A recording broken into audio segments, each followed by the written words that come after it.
Blasting. मैंने तब भी निवेदन किया था, आज मैं फिर निवेदन कर रहा हूँ कि कंट्रोल ब्लास्टिंग क्या होती है। हमने एक दिन डीसी ऑफिस में भी समझाया था कि कंट्रोल ब्लास्टिंग किसे कहा जाता है। इसे कंट्रोल ब्लास्टिंग थोड़ी नहीं कहेंगे कि आप जमीन के अंदर हॉल कर दो और उसके अंदर आप 2-2 हजार जेलेटिन डालो। अब इतने बड़े हॉल होते हैं, अब देखिए अब ये है, इसे कौन कंट्रोल ब्लास्टिंग बोल देगा।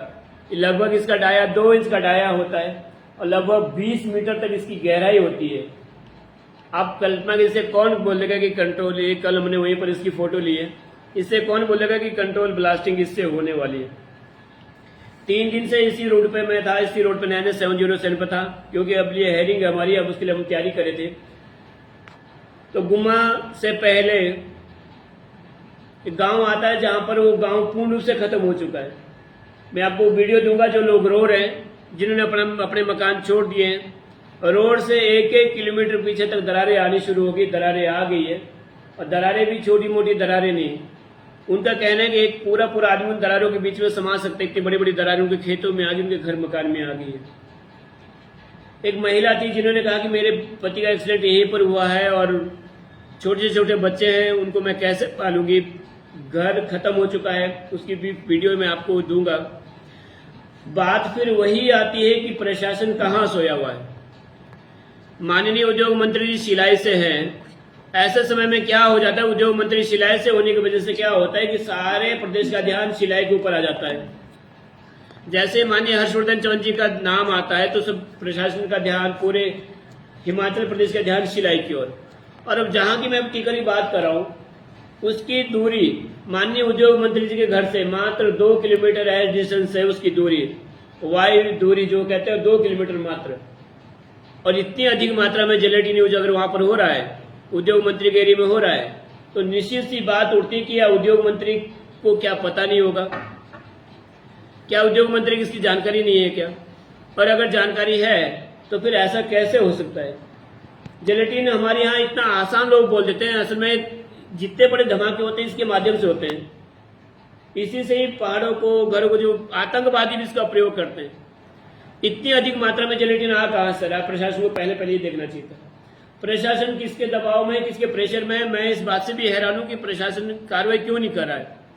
इतनी अधिक मात्रा में जेलेटिन थे, पूरे गांव के लोग वहां पर आए, स्कूल के लोग वहां पर आए, मैं वहां गया तो वो जेलेटिन वहां से निकालने चाहिए थे।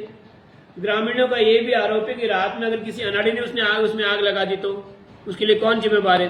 पर अभी तक भी वहां पर भी कोई पुलिस की गश्त अभी तक वहां नहीं लगाई गई है, कोई पुलिस का व्यक्ति वहां पर खड़ा नहीं है सिक्योरिटी के लिए कि कम से कम कोई आदमी उसमें आग ना लगाए, क्योंकि साथ में स्कूल है, स्कूल का नामो निशान मिट जाएगा उस समय। दूसरी ये भी बात आती है कि मंत्री जी का गांव होने के नाते, मंत्री जी का क्षेत्र होने के नाते, क्या अधिकारी मंत्री जी की बात को सुनते नहीं क्या? क्या अधिकारी लोग मंत्री जी को सीरियस नहीं लेते हैं क्या? और अगर सीरियस लिया होता तो अभी मंत्री जी यहाँ पर पोंटा में बैठक कर रहे हैं और सिलाई में जेलेटिन दाग रहे हो, ऐसा कैसे हो सकता है?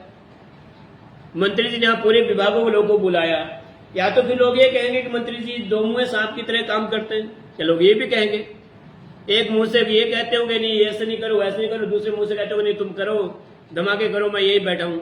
क्योंकि मंत्री जी की बिना परमिशन के जेलेटिन पहुंचा तो कैसे पहुंचा, वो भी मंत्री जी के घर के बहुत नजदीक।